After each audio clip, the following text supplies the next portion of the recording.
Si vous appréciez notre travail, n'hésitez pas à nous soutenir en likant ou en partageant la vidéo ou grâce à notre Utip. Il vous suffit de regarder une publicité de 30 secondes, ce qui nous fait gagner 5 centimes par visionnage. En soi, comme ça, c'est pas grand chose, mais pour nous, c'est beaucoup. Merci de votre participation et bon visionnage. Salut les amis, on se retrouve pour un nouveau 5 choses à savoir sur l'univers de Naruto. On continue notre série sur les membres de l'Akatsuki avec la seule femme de l'organisation, Konan. Konan est un membre de l'Akatsuki apprécié de par le fait qu'elle soit une femme, mais surtout car elle partage le passé de Nagato et était une élève de Jiraiya. Belle jeune femme, Konan développe des capacités inédites et attrayantes. Les origines de l'Akatsuki. Petite piqûre de rappel pour commencer. L'Akatsuki, qui veut littéralement dire aube ou lever du jour, est l'organisation criminelle la plus activement recherchée dans le monde ninja. Excepté Konan et Nagato, ses membres sont tous des ninjas répertoriés au Bingo Book. Son objectif affiché est la domination du monde et pour ce faire, leurs membres jouent les mercenaires auprès des différents pays et tentent de capturer tous les bijous afin de ramener Jubi à la vie et d'instaurer une paix durable. Ça, c'est le but de l'organisation pendant l'histoire de Naruto, mais lors de sa création, c'était une toute autre histoire. Nagato, Yahiko et Konan sont de jeunes orphelins du village d'Ame. Tous trois vont rencontrer les 3 Sannin légendaires venus combattre les ninjas d'Ame, Tsunade, Orochimaru et Jiraiya. Ce dernier, après leur mission, décida de rester avec le trio afin de leur enseigner le ninjutsu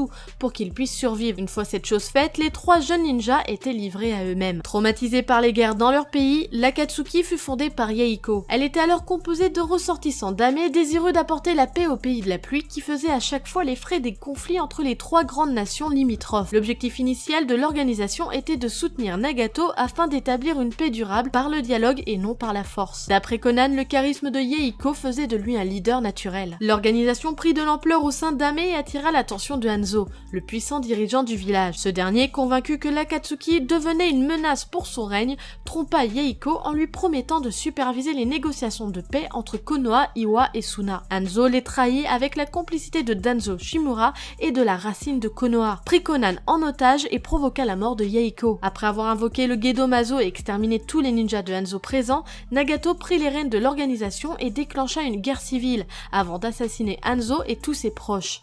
Il devint alors le dirigeant d'Ame, Origami. Dans la deuxième partie de Naruto, Kishimoto nous a montré un panel de compétences chez les ninjas très intéressant et souvent tiré des différentes facettes de l'art. Comme exemple, Sai avec sa technique de dessin à l'encre. Konan est arrangé dans cette même catégorie car ses techniques ninja sont centrées sur l'art du pliage, appelé aussi origami. L'origami est un art et une technique que la jeune femme pratiquait déjà étant plus jeune. Grâce à cela, elle a pu développer une large gamme de techniques centrées sur cet art. Konan possède la capacité unique de la technique du papier de l'ange. Celle-ci lui permet de dématérialiser son corps en papier et de le rendre intouchable. Elle peut créer des ailes de papier dans son dos pour voler, ce qui lui valut son surnom d'ange messager par les habitants d'Ame. Elle peut lancer des shurikens, des lances de papier, etc. et sont redoutables. Elle peut aussi étouffer ses victimes en recouvrant leur bouche de papier. Elle peut diviser son corps en papillons pour parcourir de longues distances facilement et espionner ses adversaires. Elle peut aussi recouvrir ses papiers de parchemin explosif pour faire exploser ses victimes. Vous l'avez compris, Konan a énormément de possibilités grâce à sa maîtrise de l'origami. Cependant, malgré ce grand panel de possibilités, ces techniques ne restent pas infaillibles puisque lors de son affrontement avec son maître, l'huile de Jiraiya l'empêchait de se dématérialiser. L'ange gardien. Nous l'avons vu dans le point précédent, grâce à sa capacité d'origami, Konan peut métamorphoser ses papiers en ailes et peut donc grâce à cela voler et avoir l'apparence d'un ange. Bien sûr, mon point n'est pas construit simplement sur cette métaphore, vous vous en doutez bien. Comme nous l'avons vu précédemment, Konan a grandi avec Yahiko et Nagato. Tous trois étaient très proches et on a même pu assister à un début de romance entre la belle et Yahiko, qui hélas s'est fait faucher par la suite. Au début de son existence et même au début de la création de l'Akatsuki, Konan se servait de son dos de l'origami pour aider son prochain. Plus tard, après le décès de Yahiko et le changement de cap de l'organisation, Konan resta auprès de Nagato. Mais pourquoi? Nagato n'avait pas besoin de Konan au vu de ses capacités et ensuite de la création des différents pains. Pourtant, Konan était toujours présente auprès de lui et lui jura fidélité. Un besoin de fidélité. Konan est sûrement le personnage le plus loyal de la licence Naruto. Comme je vous l'ai dit, Konan resta auprès de Nagato malgré le changement total de cap de l'organisation Akatsuki. Elle resta auprès de lui et œuvra pour les objectifs de l'organisation. Pourtant, on pouvait observer dans son comportement qu'elle ne partageait pas forcément le même point de vue que son camarade. Par exemple, lors de son affrontement avec Jiraiya.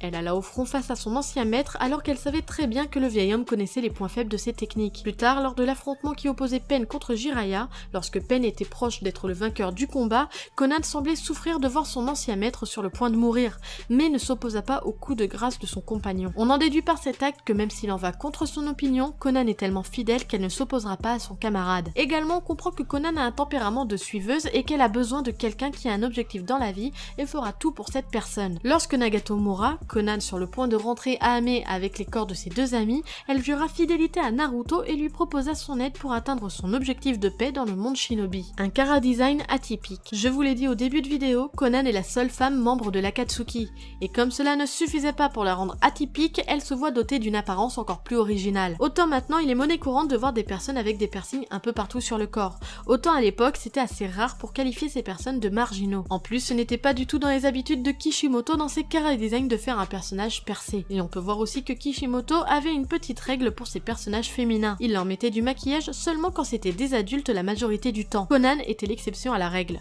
Maquillé et percé, Kishimoto dérogeait à la règle avec ce personnage. Kishimoto avoue avoir créé un personnage entre grosses guillemets grossier pour attirer l'attention sur Conan. Son maquillage, ses piercings, ses cheveux bleus, le tout est mûrement réfléchi pour que l'attention sur Conan soit au maximum. Et d'ailleurs cela a été le cas car Conan fut rapidement l'un des personnages féminins les plus appréciés par les fans. La démarche de Kishimoto, étant intéressante et très bien réfléchie, nous montre que l'apparence de Conan est en opposition avec son tempérament, donc il ne faut jamais juger un livre sur sa couverture. Ce 5 choses à savoir sur Conan se termine, j'espère qu'il vous aura plu. N'hésitez pas comme d'habitude à me le dire par commentaire et à me partager vos anecdotes et vos appréciations sur ce personnage. Likez, partagez la vidéo, ça me fait super plaisir et ça m'encourage à aller toujours plus loin dans mes vidéos. Et surtout, abonnez-vous à la chaîne et n'oubliez pas d'activer la petite cloche pour pouvoir avoir les notifications des prochaines sorties de nos prochaines vidéos. Sur ce, moi je vous laisse à la prochaine. Tchuss!